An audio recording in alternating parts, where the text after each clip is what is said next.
Good afternoon, everyone, and may I remind members that social distancing measures are in place in the chamber and across the campus. So please take care to observe these measures over the course of this afternoon's business, including when entering and exiting the chamber. The next item of business is consideration of business motion 21913 in the name of Graham Day on behalf of the Parliamentary Bureau and its referral of SSIs. Would any member who wishes to speak against the motion press the request to speak button now? I call on Graham Day to move the motion. Moved, Presiding Officer. No member has asked to speak against the motion. Therefore, the question is that motion 21913 be agreed. Are we all agreed? Yes. Thank you. The motion is therefore agreed. And the next item of business is a statement by Michael Russell on Brexit. The Cabinet Secretary will take questions at the end of his statement, so there should be no interventions or interruptions. And the Cabinet Secretary is joining us remotely. I call on Michael Russell for up to 10 minutes, please. Thank you, Presiding Officer. Presiding Officer, in the referendum in June 2016, people in Scotland voted overwhelmingly to be part of the European Union.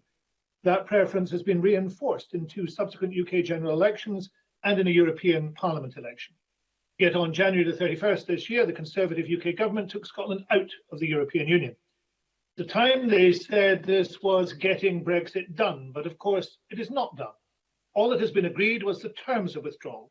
Nothing has been agreed regarding the future relationship between the UK and the EU. Today, I want to update Parliament on the Scottish Government's view of the current negotiations on that future relationship. And let me start by saying that we believe it is not and will not be possible to conduct and conclude these negotiations and implement the results within the truncated timescales set for them and within the context of an unprecedented global pandemic and a catastrophic economic recession, which may turn out to be the worst in 300 years. In our view, it is essential that the UK indicate that it will seek the extension of the transition period for up to 2 years, which is provided for in the withdrawal agreement. To refuse to seek that extension, which the EU have indicated would be readily granted, is a reckless act, which will destroy thousands of jobs, undermine an already fragile economy, and devastate communities across Scotland at a time when we are most vulnerable. After the end of this month, it will not be possible to extend under the terms of the withdrawal agreement, and no other plausible route to an extension has been put forward. The deadline at the end of June is therefore real. Today, the Scottish Government publishes a new paper which sets out the consequences of refusing to seek such an extension. I shall outline its findings in a moment, but let me first describe to Parliament the highly unsatisfactory state of the current negotiations and unsatisfactory engagement with them.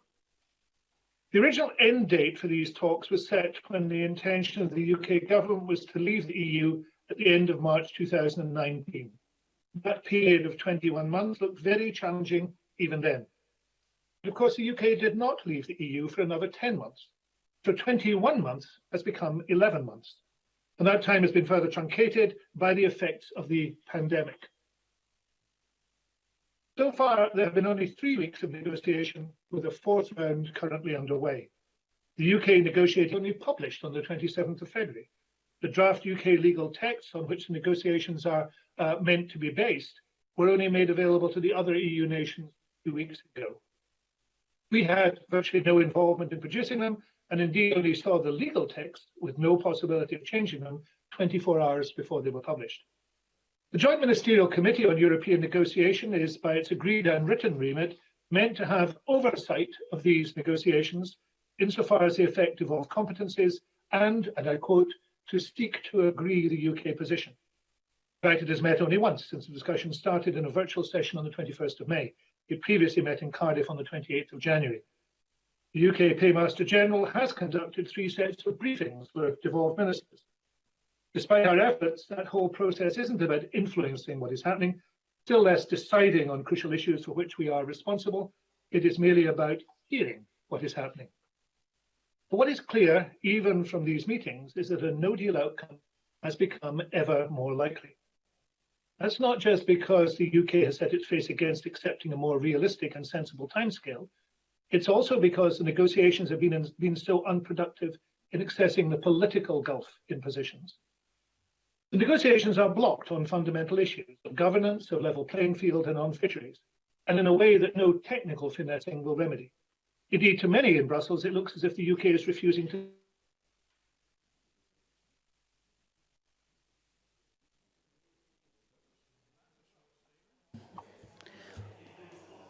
Oh dear. I think we'll give it a short while to see if we can get Mr. Russell back.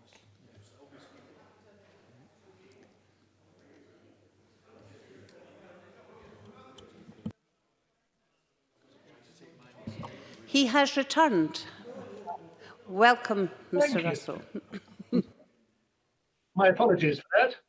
As I was saying, the negotiations are blocked on fundamental issues of governance, of level playing field and on fisheries, and in a way that no technical finessing will remedy.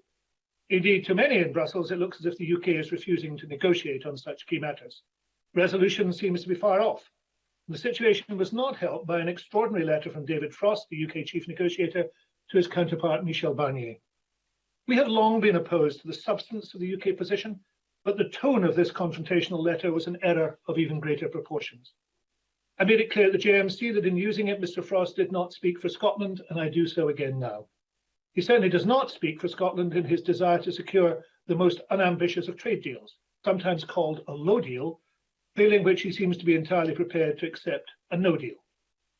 It will be no surprise to the Chamber that the Scottish Government believes that the best future for Scotland is to be an independent member of the EU.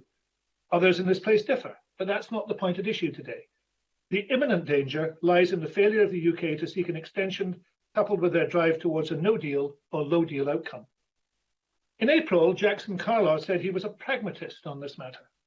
I hope he still is, for pragmatically the issue is clear. There must be an extension to allow people and businesses in Scotland to continue to benefit from most aspects of the EU membership whilst they attempt to recover from the current crisis.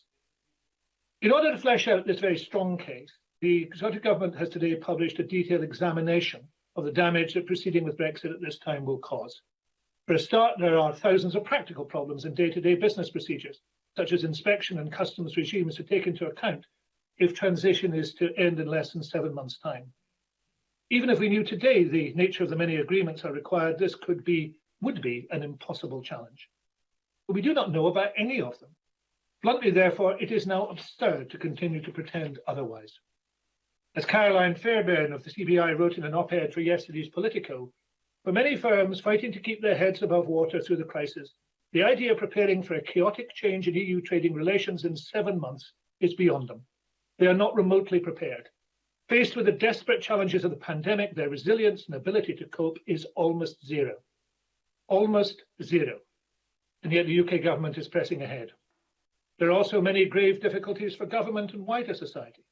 To take just one, the technical changes required to the way that Scotland can access information in European Criminal Records Information System, if access of some kind is in the end negotiated, would take months to design and implement. But any gap in coverage would have a serious effect on Scottish ministers' vetting and barring functions under the Protection of Vulnerable Groups Act 2007.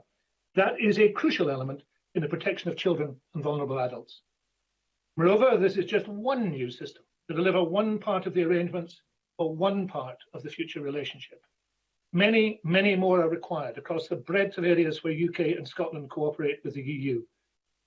These issues are also having to be considered against the background of a global pandemic, where the finite resources of both the UK and Scottish governments have rightly concentrated on responding to the health emergency.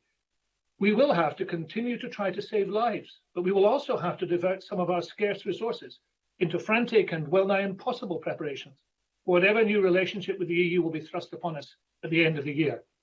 We'll be doing so in the teeth of an economic downturn, the like of which none of us have ever seen. The global economy, including the Scottish economy, is declining fast. We must do everything we can to give businesses the best support for recovery. The next couple of years will be crucial.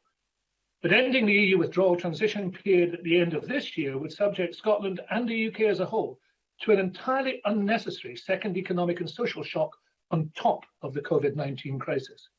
More jobs would be lost, living standards would be hit, and essential markets and opportunities for recovery would be damaged. For many businesses which managed to survive the COVID-19 crisis, this second Brexit shock would be the final straw. The new modelling we published today indicates that ending transition this year would result in Scottish GDP being between 1.1 billion and 1.8 billion lower by 2022, compared with ending transition at the end of 2022.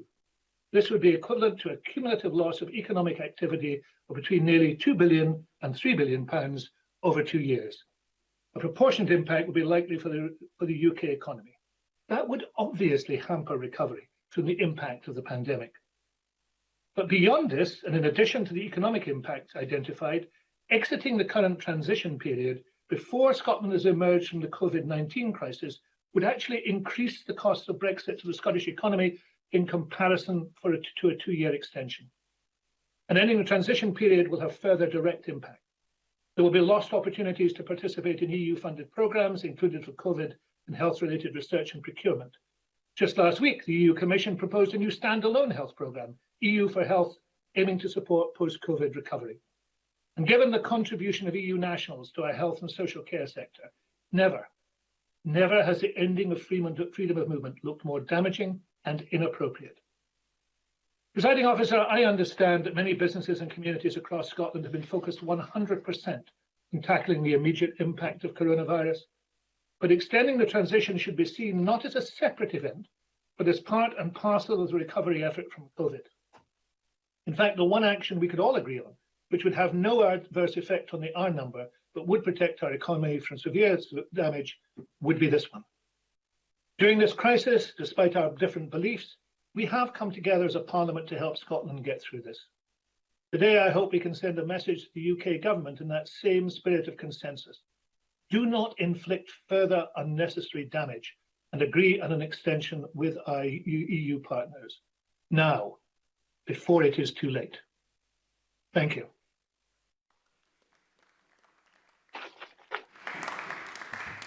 The Cabinet Secretary will now take questions on the issues raised in his statement, and I will allow around 20 minutes for that. Would members who wish to ask a question please press the request to speak buttons, and I call on Murdo Fraser. Presiding Officer, and can I thank the Cabinet Secretary for advance sight of his statement. Sadly, both it and the related document are just another in the endless series of doleful pronouncements from the SNP government on Brexit. Presiding Officer, this is the Cabinet Secretary who spent last year telling us that there would be no withdrawal agreement, that the UK would be leaving on a no-deal basis, and that the UK government were not even involved in serious negotiations. He was wrong on every single one of these claims, and he'll be proved wrong again. Presiding Officer, a further delay will achieve nothing but deliver years more of access to our fishing waters for the other EU nations, when our fishing communities are desperate to seize the sea of opportunity that awaits us. Now, Presiding Officer, it is true that negotiations are proving difficult. But then these talks need two willing parties. What is preventing talks proceeding now is not intransigence on the part of the UK government, but on the part of the EU 27, who are demanding unrestricted access to our fishing waters as a precondition for further discussions. There is no pragmatism on display on their side. So my question to the Scottish Government is a simple one. Whose side are they on? Are they backing the EU 27 and supportive of abandoning our fishing communities, or will they stand with us in demanding that the EU back down and keep their hands off our fishing waters? Michael Russell. I'm fascinated, Presiding Officer, to see Murdo Fraser adopting what you might call the Cummings gambit in this, which is just to plough on regardless of what other people are thinking, and no matter the damage that is being done, even to your own cause. It is an extraordinary approach, but I suppose it's what one would expect from the Tories these days. I'll be very happy to answer the question about fishing. Strangely enough, I think the Secretary of State for Scotland was put up to ask me the same question at the JMC 2 weeks ago, and I'll give you the same answer. I'm on Scotland's side. I'm on the side of the Scottish fishermen who need a good deal, and they won't get a good deal from the blustering and positioning that the UK has put in. There needs to be genuine negotiation, but everybody who watches this knows there isn't genuine negotiation. As far as Mr. Fraser's other remarks are concerned, can I just say facts are chiels that one a ding? If he reads the paper, he will discover the facts of the matter. it'd be best he looks at those facts and thinks about them rather than takes the knee-jerk Cummings position. Before we go on to Mr Rowley, I know it's tempting for people to hold conversations while there's some poor soul on the screen doing their very, very best to answer your questions. So please do the courtesy of listening to the answers. Alex Rowley.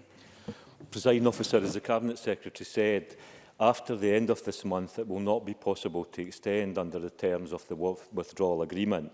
I have read the paper that the Scottish Government published this morning, and I have to say that the analysis and likely impacts of a poor or no-deal Brexit can and will be devastating for Scottish businesses and Scottish jobs.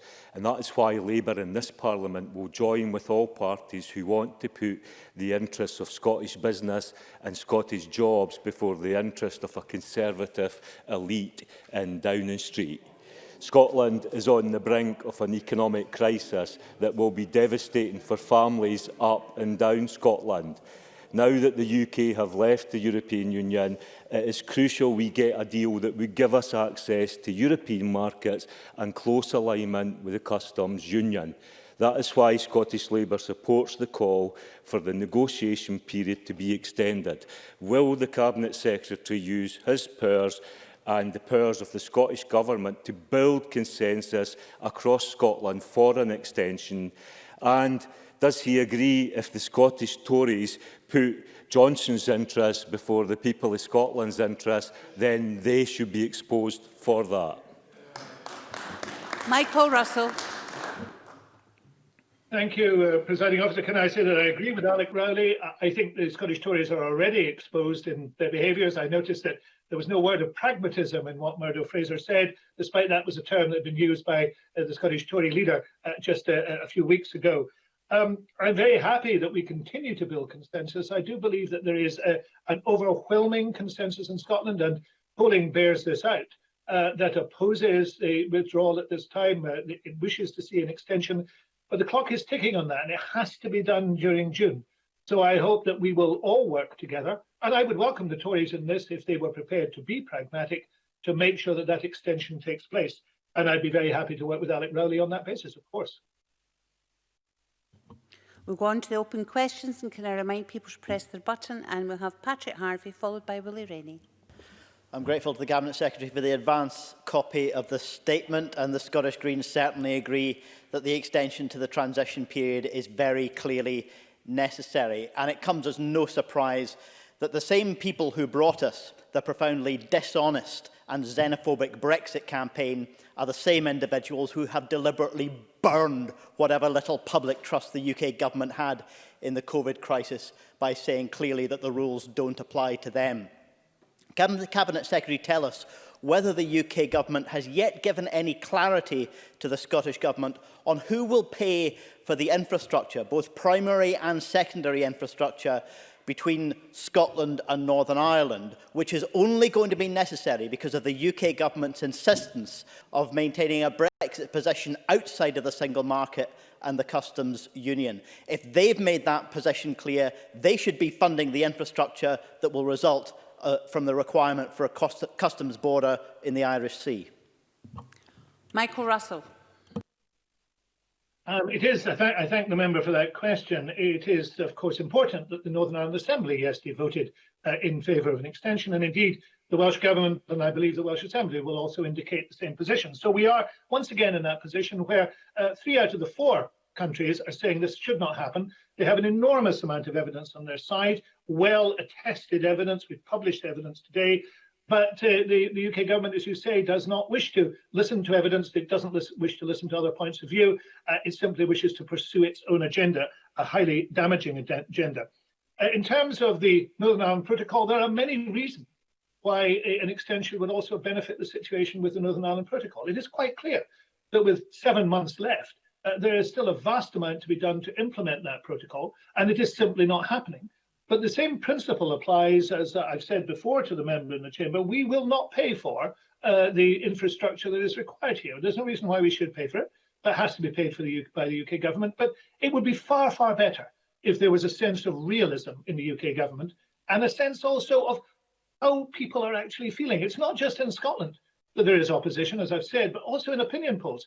Throughout the UK, in opinion polls, there is strong support, majority support, for seeking an extension which is on offer. And that extension is also sought by the EU, who have made it clear that if it is asked for, it will be granted. Willie Rennie, followed by Annabel Ewing. Yesterday I wrote to all party leaders inviting them to send a joint letter to the UK Government to extend the Brexit negotiations. But I have been rejected by Jackson Carlo. He says the Government can do two things at once. Yes, that's true, but Brexit is not some minor piece of legislation. It's the biggest change to our constitutional, political and economic framework in decades. It needs careful negotiation, and it is reckless to carry on in the middle of a global pandemic. If the leader of the Scottish Conservatives won't, will the Cabinet Secretary agree to a joint approach to the UK Government? Michael Russell. Yes, I'm happy to agree to that. I think it's a sensible thing to do. Of course, that was what took place at Westminster recently, with a number of parties joining together, and I'm happy to commit the Scottish Government, the SNP and the Scottish Government to that action. I'm intrigued by Jackson Carlo's argument that the Government can do two things at once. It's perfectly possible to do two bad things at once, and that is what we're talking about.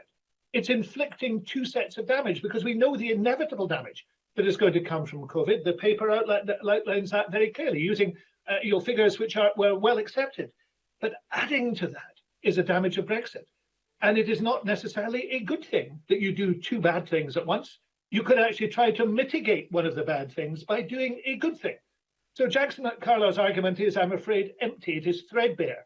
And what Jackson Carlo needs to do is to go back to the April Jackson Carlo and think of pragmatism and try and take a pragmatic view. We know from the experience of the Cummings event, it takes a little bit of time for Jackson Carlo to get where he really should be. Let's hope it's not too long, because the clock is ticking. Annabel Ewing, followed by Oliver Mundell. Thank you, Presiding Officer.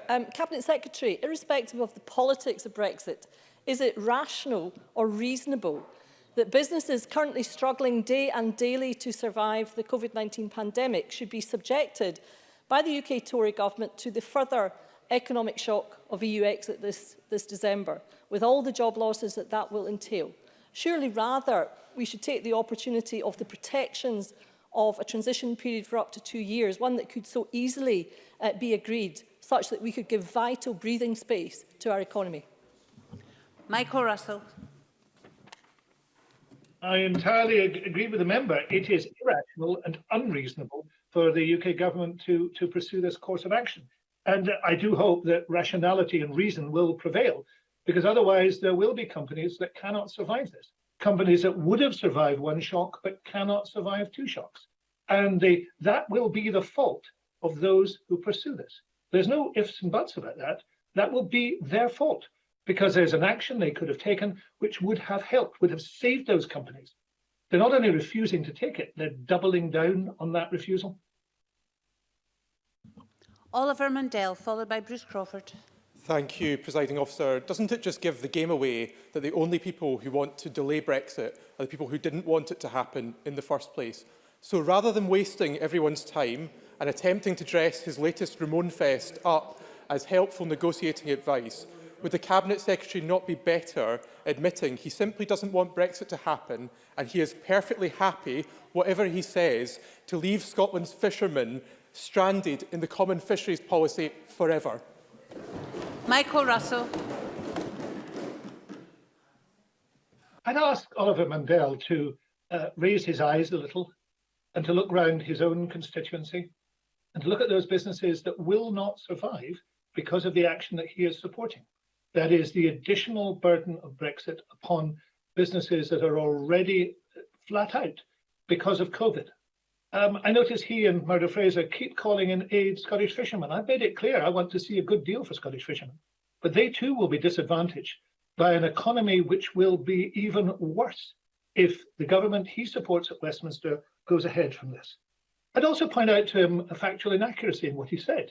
There are a substantial number of leavers who are in the opinion polls saying that there should be a delay. So to characterise this in the way he has is simply in error. He needs to look very carefully at what he's saying but he should look most of all at the people he knows around him in his own constituency. They don't want this to happen, but unfortunately, if he supports it happening, then he will be responsible for the damage that is done.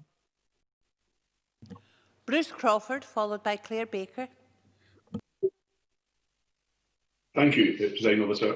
Cabinet Secretary, how would you respond to reports that the UK Government are considering power grab of responsibilities the Scottish Government currently has in regard to EU structural funds when these funds are replaced by the UK Shared Prosperity Fund? Has the Scottish Government been made aware of this potential attack on devolved responsibilities by the Tory Government, who seem intent on taking the powers for dealing with such powers in future to themselves? This despite the view of the Finance and Constitution Committee in its October 19 report that powers currently exercised by the Scottish Government should categorically not be reduced. Michael Russell. Presiding Officer, Bruce Crawford asked a very good question. I think it is undoubtedly the case, so we have not been formally notified, that the UK Government intends to centralise the Shared Prosperity Fund, those funds that were used to be European funds, into their own hands, and to remove responsibility from the devolved administrations. I think there's been a great deal of fear about that for some time, and as we're getting very close to the edge on this one, I think that is where things are going. That would be a major betrayal of the promises made to this chamber and to the other devolved assemblies when the referendum took place in June 2016, where there was a commitment given to increased powers. Not only have they not materialised, I believe that the powers have been, or there have been attempts to erode them, as we know, through the frameworks, and there will be further attempts to erode them. That would be utterly unacceptable. What we have to do is to stand firm against that. The UK government is hostile to the idea of devolution, hostile to the idea of powers being held elsewhere, and I have to say I would not trust them an inch. Claire Baker, followed by Joan McAlpine. Thank you, Presiding Officer. It is astonishing to see a Conservative government intent on acting against the expressed interests of business and, by refusing an extension, remain on a path which the majority of employers believe now more than ever will be damaging, potentially catastrophic for their businesses. This is a crucial month that we are facing. Has the Scottish Government had the opportunity to seek a consensus with other devolved parliaments so we can express a united view? Michael Russell. I think that is a sensible idea. We are considering how that might be done. We did it before, and I notice now that the Northern Irish Assembly has voted in favour of an extension, then I think we'll seek every opportunity we can to have that voice heard across the nations of the UK, and we will certainly take part in all such activities that we can. I don't share the members' astonishment at the Conservatives. I have to say that throughout the entire Brexit process, they have been heedless of the voice of business. They've been heedless of any reasonable voices, and they've been heedless of those people who've argued, for example, against ending freedom of movement. We're now seeing the results of that in Claire Baker's own region. In Fife, she will have seen shortages of labour emerging. The whole thing has been done in an appalling manner because it's an appalling idea. But what we do need to do is to get a sense of rationality to stop things that are going to be even worse. And that means calling for an extension. And I suspect that the more sensible Conservatives, and there are some on the benches, more sensible Conservatives know that. It's just a pity, a great pity, they are not prepared to speak out, because by not speaking out, if this goes ahead, they will be damaging businesses in their own constituency and regions, causing unemployment, causing further economic shock. Joan McAlpine, followed by Adam Tompkins. Thank you, Presiding Officer. The Road Haulage Association recently warned that the UK was hopelessly unprepared for even a free trade agreement, let alone a no deal. Can the Cabinet Secretary confirm that the effort required to prepare for an EU exit at the end of this year will not just be borne by government, but also by industry bodies and businesses, which are quite justifiably putting all their efforts into dealing with the impact of COVID-19? Michael Russell. There are massive costs involved in this for all the parties involved. Government, for example, apparently setting up the largest customs school in the world. That's being paid for by government. These are unnecessary costs. It's costing us far more to leave the EU than ever cost us for the benefits of membership. And the benefits of membership vastly outweighed anything we're going to get out of leaving. But that having been said, it is obvious that business will have to meet increased costs too. Absolutely obvious in terms of all the changes of processes and procedures. And that will be an additional cost, as the member rightly says, over and on top of the damage of COVID. It simply will not be able to be borne by some businesses. There's no doubt about that. Adam Tompkins, followed by Colin Beattie. Thank you, Presiding Officer. This is a negotiation between the United Kingdom and the European Union, and it's clear that the SNP are on the side of the European Union and not on the side of Scottish fishermen when it comes to fisheries. So let me ask, whose side are they on when it comes to what Barnier calls the level playing field, but in truth is the loading of the dice in favour of the European Court of Justice? Is that another issue on which the SNP would just roll over and give the European Union whatever it wants? Michael Russell. I always think it's such a shame when I hear Professor Tompkins talking in those terms, because he knows that this is a foolish set of activities. And he also knows that the presentation he has just made is so far from the truth as to be risible. The reality of the situation is that we want to see if there's to be a settlement, a fair settlement. But we don't want to see Brexit in any case. I've never made any secret of that. Neither did Professor Tompkins. And indeed, nothing that has happened, not a single thing that has happened, has changed my mind, nor do I believe it has changed his mind. Unfortunately, what has changed his mind is the fact that the UK government are insisting on this foolish, disastrous course. So let me say this in terms of the level playing field. Quite clearly, there would be advantages if we remained in the single market in the customs union. We said that from the very outset. And if we did so, like other countries like Norway, we would be part of a level playing field and benefiting from the single market, rather than throwing away the advantages that we have as a member of a single market. There is something deeply flawed in an argument, which when you see how bad it is going to be, how disastrous it's going to be, how damaging it's going to be for the city of Glasgow that Mr. Tompkins is in his region, all he can do is parrot a Tory line. Colin Beattie, followed by Pauline McNeill. Does the Cabinet Secretary believe that adequate Brexit negotiations can take place before the current leave deadline, when the UK Government's focus must be on tackling the COVID-19 crises at this time? Michael Russell. I think the whole burden of my argument and the burden of the however many pages there are in the document is exactly to say no, it cannot be. It is obvious that it cannot be, and the UK Government should accept that now. Pauline McNeill, followed by Stuart McMillan. Does the Cabinet Secretary agree that calling for an extension does not mean that we're not leaving the EU, and it recognises that if a no deal was disastrous before COVID-19, it is acutely more now? And does the Cabinet Secretary, has he noted that 57% of leavers support a delay, and that is the pragmatic approach, the sensible approach, rather than the belligerence of UK negotiators, which actually are embarrassing the UK and Scotland and are doing nothing to actually represent those 57% of people who want a delay, who voted to leave the European Union they claim to act for? Michael Russell. Thank you for the figure. I think Oliver Mundell should read Mark and inwardly digest that figure, because it does completely blow out of the water one of his specious arguments. I have to say that in terms of a no deal or a low deal, both are equally bad, equally disastrous for Scotland and for the rest of the UK. I remain absolutely opposed to Brexit. I think it is an extraordinarily bad idea that has no virtue to it at all. But in these circumstances, my immediate concern is to make sure that the damage is made no worse by the irreversible action of refusing to apply for a delay. That delay will be required no matter the positioning. And I think that making sure that that delay takes place should be something that unites us across the chamber. And the last question is from Stuart McMillan.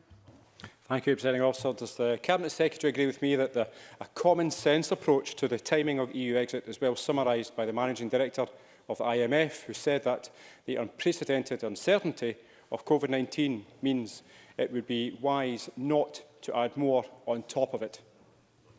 Michael Russell.